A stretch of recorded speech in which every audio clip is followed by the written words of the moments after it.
Escape of the seven के episode 4 में दिखाते हैं कि दामी के अडॉप्टिव फादर को जेल में लाया जाता है और वहाँ पर कुछ कैदी उसे और दामी को लेकर गलत बातें करने लगते हैं और उसे बहुत मारते हैं। लेकिन वहाँ पर कंकी तक भी मौजूद होता है, वो उसे उन कैदियों से बचा लेता है। दामी का ग्रैंडफादर मिस्टर यांग के एक आदमी को पकड़ लेता है और उसे कहता है कि तुम्हें जो कुछ भी मालूम है मुझे सब बताओ। तो वो कहता है कि दामी की बर्थ मदर ने मुझे ऑफर दी थी कि दामी को लाइव स्ट्रीम करने से रोको, और उसने मुझे $500,000 की ऑफर दी थी और कहा था कि अगर उसे रोकने के लिए उसे मारना भी पड़े तो उसे मार देना। तो दामी का ग्रैंडफादर उसकी बात का यकीन नहीं करता और कहता है कि ऐसा कैसे हो सकता है, वो उसकी सगी माँ है। तो वो कहता है कि मेरी बात का यकीन करें, उसने कहा था कि दामी को लाइव स्ट्रीम करने से हर हाल में रोको। वो कहता है कि लेकिन मैंने दामी को नहीं मारा। फिर दामी का ग्रैंडफादर उससे पूछता है कि स्कारलेट लेटर चैनल बनाकर दामी के बारे में फेक न्यूज तुम क्यों उड़ा रहे थे, इसके पीछे कौन है। तो पहले तो वो नहीं बताता, लेकिन दामी के ग्रैंडफादर के टॉर्चर करने पर वो मिस्टर यांग के बारे में बता देता है। मिस्टर यांग अपने ड्राइवर के साथ गाड़ी में जा रहा होता है तो ग्रैंडफादर के आदमियों से आकर ब्लॉक कर देते हैं, लेकिन वो बच के निकल जाता है। तो ग्रैंडफादर अपने सेक्रेटरी से कहता है कि मुझे हर हाल में मिस्टर यांग चाहिए। दूसरी तरफ दामी के घर के बाहर लोग दामी के अडॉप्टिव फादर का पुतला बनाकर उसे जला रहे होते हैं और बुरा भला कह रहे होते हैं, क्योंकि सब उसे क्रिमिनल समझ रहे होते हैं कि उसने दामी के साथ बहुत गलत किया है। दूसरी तरफ ग्रैंडफादर की गर्लफ्रेंड उससे मिलने आती है। ग्रैंडफादर ने पहले ही एक डॉक्टर अरेंज किया होता है, क्योंकि उसकी गर्लफ्रेंड क्लेम कर रही होती है कि वो बेबी एक्सपेक्ट कर रही है। ग्रैंडफादर उससे चेकअप करवाने का कहता है तो वो घबरा जाती है और कहती है कि मैं तो पहले ही गायनोकोलॉजिस्ट हूँ, मुझे चेकअप की क्या जरूरत है। लेकिन ग्रैंडफादर जबरदस्ती उसका चेकअप करवा देता है और उसके साथ प्रैंक करता है। डॉक्टर से बताता है कि उसका बेबी बहुत हेल्दी है। वो बहुत ज्यादा खुश और हैरान हो जाती है और जल्दी से एक्टिंग करने लगती है कि मैं तो अपनी बहुत अच्छे से केयर कर रही हूँ। तो ग्रैंडफादर उसे जोर से थप्पड़ मारता है और कहता है कि तुम कोई बेबी एक्सपेक्ट नहीं कर रही और मुझसे कब से झूठ बोले जा रही हो। बंगनामी की बर्थ मदर न्यूज देख रही होती है कि हर जगह बंगनामी को ढूंढा जा रहा है और सोच रही होती है कि वो जिंदा है या मर गई है। इतने में उसकी सेक्रेटरी आकर उसे बताती है कि बंगनामी के ग्रैंडफादर ने जो $20 मिलियन की इन्वेस्टमेंट की थी वो उसे वापस ले रहे हैं, उन्होंने हमें नोटिस भिजवाया है। और वो सोच रही होती है कि कहीं ग्रैंडफादर को मेरी असलियत तो नहीं पता चल गई। सीन फिर से ग्रैंडफादर की तरफ शिफ्ट होता है। उसकी गर्लफ्रेंड उससे माफी मांग रही होती है तो वो कहता है कि तुमने बंगनामी को लेकर भी मुझसे झूठ बोला। वो उसे बंगनामी की रिपोर्ट्स दिखाता है और कहता है कि बंगनामी ने कभी बर्थ नहीं दी, उसका कभी बेबी नहीं हुआ, तुमने उस पर झूठा इल्जाम लगाया। अब मैं तुम्हारा मेडिकल लाइसेंस भी कैंसिल करवाऊंगा और जो बिल्डिंग मैंने तुम्हें हॉस्पिटल के लिए दी हुई है वो भी वापस ले लूंगा। और मैं ये भी जानता हूँ कि तुमने अपने एक्स हस्बैंड का कर्ज उतारना है, इसलिए तुम 5 साल से मेरे साथ हो, क्योंकि तुम मुझसे पैसे लेना चाहती हो। अगर तुम मुझे ऑनेस्टली बता देती कि तुम्हें पैसे चाहिए तो मैं तुम्हें दे देता। उसकी गर्लफ्रेंड समझ आती है कि ये अब उसकी बातों में नहीं आएगा और उसे कहती है कि अगर मैं एक बार भी तुमसे पैसों का जिक्र कर देती तो तुम मुझसे अपनी बिल्डिंग भी ले लेते और मुझे कभी इस घर में घुसने भी ना देते, क्योंकि तुम अपने पैसों से बहुत प्यार करते हो।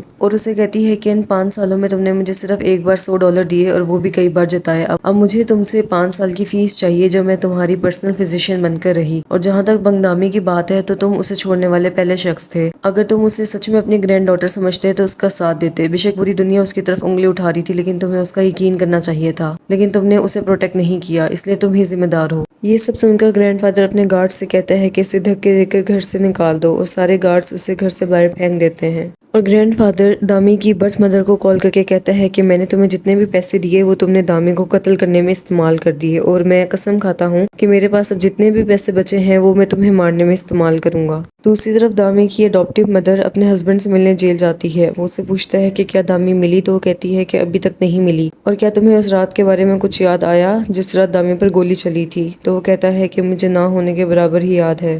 तो वो कहती है कि यकीनन ड्रग्स की वजह से ऐसा हुआ है। तो वो कहता है कि मैंने तो कभी ड्रग्स लिए ही नहीं। फिर उसे याद आता है कि उस रात एक पुलिस ऑफिसर उसके पास आया था और उसे पीने के लिए कुछ दिया था, उसके बाद उसे कुछ होश नहीं रहा। तो वो कहता है कि यकीनन उसी ने मुझे उस चीज में मिक्स करके ड्रग्स दिए होंगे।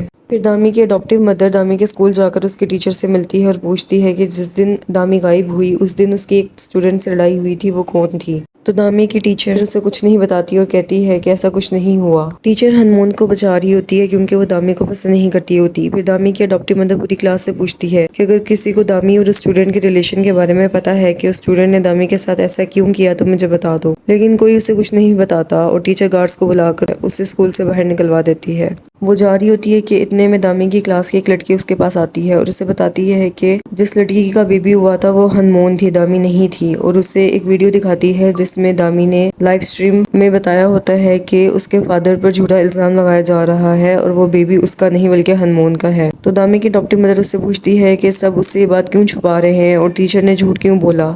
तो वो लड़की बताती है कि टीचर ही वो है जिसने सबको बताया है कि उसने दामी को अपनी आंखों से बेबी को बर्थ देते हुए देखा है। अगर ये बात सामने आ गई कि उसने झूठ बोला है तो उसकी जॉब खतरे में पड़ जाएगी, इसलिए वो ये छुपा रही है और न ही किसी और को बताने दे रही है। और सारी क्लास फेलोज ने भी दामी से मुंह मोड़ लिया है, लेकिन मैं ऐसा नहीं कर सकती। ग्रैंडफादर की गर्लफ्रेंड और बंगदामी की बर्थ मदर एक साथ मिल जाते हैं क्योंकि ग्रैंडफादर ने उन दोनों से बदला लेने की ठान ली होती है। बंगदामी की मदर ग्रैंडफादर की गर्लफ्रेंड से पूछती है कि ग्रैंडफादर की लास्ट विल क्या है, तो वो कहती है कि उसने मुझे कहा था कि एक बार बेबी हो जाए तो सारी इनहेरिटेंस मैं तुम्हारे नाम कर दूंगा। तो बंगदामी की मदर ग्रैंडफादर को मारने के बारे में सोचने लग जाती है। मिस्टर यंग को पता चलता है कि दामी का ग्रैंडफादर बहुत पावरफुल और बहुत रिच है और वो अब उसे नहीं छोड़ेगा क्योंकि उसने दामी के बारे में फेक न्यूज बनाकर उसकी जिंदगी बर्बाद कर दी और वो उसे नुकसान पहुंचा सकता है। इसलिए वो अपने दोस्त से कहता है कि जितने लड़कों को हो सके जमा करो, इससे पहले कि वो बुरा आदमी हम पर अटैक करे, हमें उसे रास्ते से हटाना है। दूसरी तरफ हनमोन को ऑडिशन क्लियर करने के बाद बहुत पॉपुलैरिटी मिल जाती है और उसे एक नए ड्रामे के लिए कास्ट किया जा रहा होता है। कितने में वहाँ पर दामी की अडॉप्टिव मदर आ जाती है और उससे कहती है कि तुम अपनी दोस्त के साथ ऐसा कैसे कर सकती हो जिसने मुश्किल में तुम्हारी मदद की। तुम्हें क्या लगा था कि अगर दामी डिसअपियर हो जाएगी तो तुम्हारा सीक्रेट सीक्रेट ही रहेगा। उस दिन आर्ट रूम में स्कूल में जो बेबी हुआ था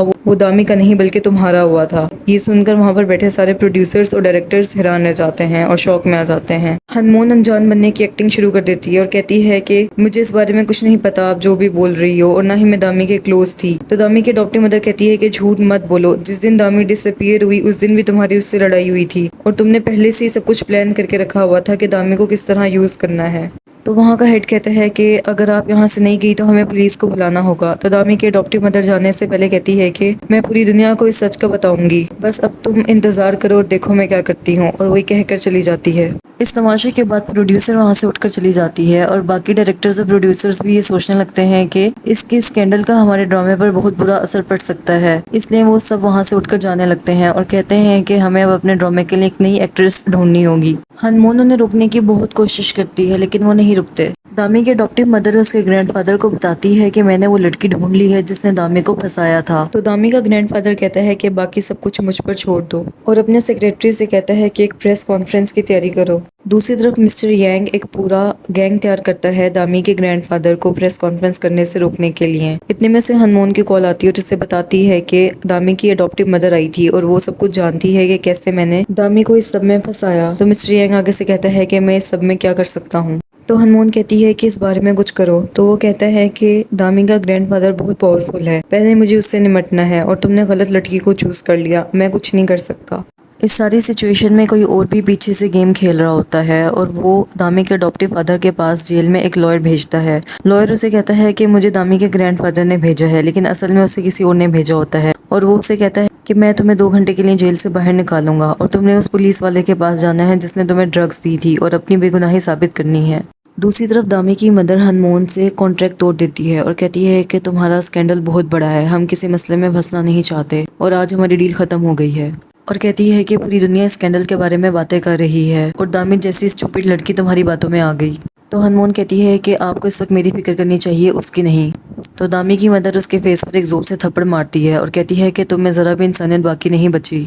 मुझे तो उसी वक्त तुम पर शक हो गया था जब तुमने अपनी एज के बारे में झूठ बोला था। शुक्र करो कि मैंने तुम पर कोई केस नहीं किया। तो हनमोन उसके सामने कबूल कर लेती है कि हाँ, मैंने ही बेबी को बर्थ दी थी। फिर हनमोन उसे अपनी मदद करने के लिए कन्विंस करने की कोशिश करती है। वो कहती है कि मुझे बस इस ड्रामे में कास्ट कर लो, इसका जितना भी प्रॉफिट आएगा मुझे सिर्फ 1% दे देना और बाकी 9% आप रख लेना। पहले तो वो नहीं मानती लेकिन हनमोन उसे किसी तरह कन्विंस कर लेती है।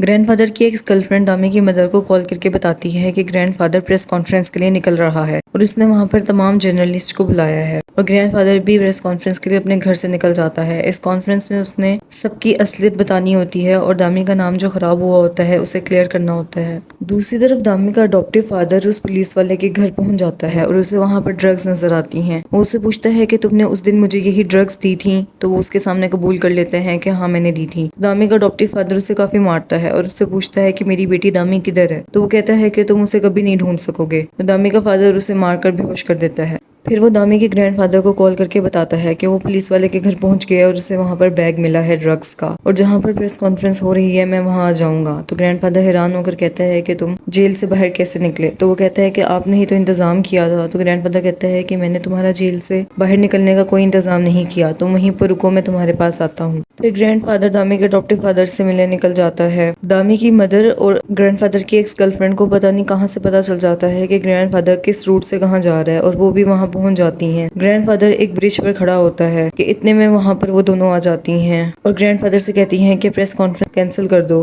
वो कहता है कि मैं प्रेस कॉन्फ्रेंस किसी सूरत कैंसिल नहीं करूंगा। तो वो दोनों से काफी बुरा भला कहती हैं और उसे ब्रिज से नीचे फेंक देती हैं। इतनी हाइट से गिर के ग्रैंडफादर की डेथ हो जाती है। दूसरी तरफ पुलिस को पता चल जाता है कि दामी का अडॉप्टिव फादर जेल से भागा है और वो उसे अरेस्ट करने उसी जगह पहुंच जाते हैं जहां ग्रैंडफादर की डेथ हुई होती है, और उन सबको लगता है कि उसी ने ग्रैंडफादर का मर्डर किया है। मिस्टर यांग न्यूज़ में ग्रैंडफादर की डेथ का सुनकर बहुत खुश होता है क्योंकि अब प्रेस कॉन्फ्रेंस कैंसिल हो गई होती है, और न्यूज़ में भी सब दामी के अडॉप्टिव फादर पर ही इल्ज़ाम लगा रहे होते हैं कि उसने उसका मर्डर किया है क्योंकि वो नहीं चाहता था कि प्रेस कॉन्फ्रेंस हो।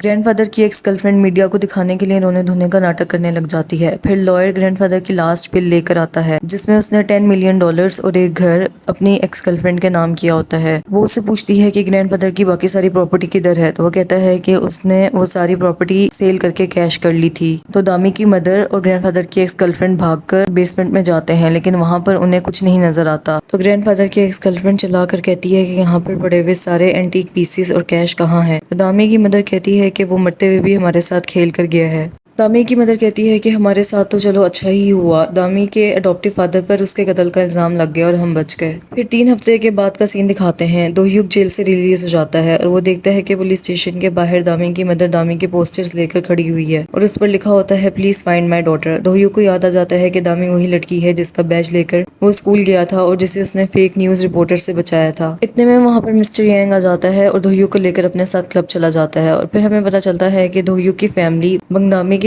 अडॉप्टिव पेरेंट्स के घर रेंट पर रह रहे होते हैं। मिस्टर यांग अपने आदमियों से कहकर उस पूरे घर को आग लगवा देता है। वहाँ पर दोह्युक की मदर, उसका भाई और दामी की अडॉप्टिव मदर जलकर मर जाते हैं। क्लब में पार्टी करने के बाद दोह्युक अपनी मदर और भाई से मिलने वहाँ पर जाता है तो वो देखता है कि वहाँ आग लगी हुई है और फायर ब्रिगेड आग को बुझा रही है, लेकिन वो अंदर से 3 डेड बॉडीज को निकाल कर लाते हैं। मिस्टर यांग ये अफवाह फैला देता है कि दामी की अडॉप्टिव मदर ने खुदकुशी करने के लिए घर को आग लगा दी, जिसमें दोह्युक की मदर और भाई भी जलकर मर गए। दोह्युक भी इस बात पर यकीन कर लेता है और यहाँ पर एस्केप ऑफ द 7 की एपिसोड 4 खत्म हो जाती है।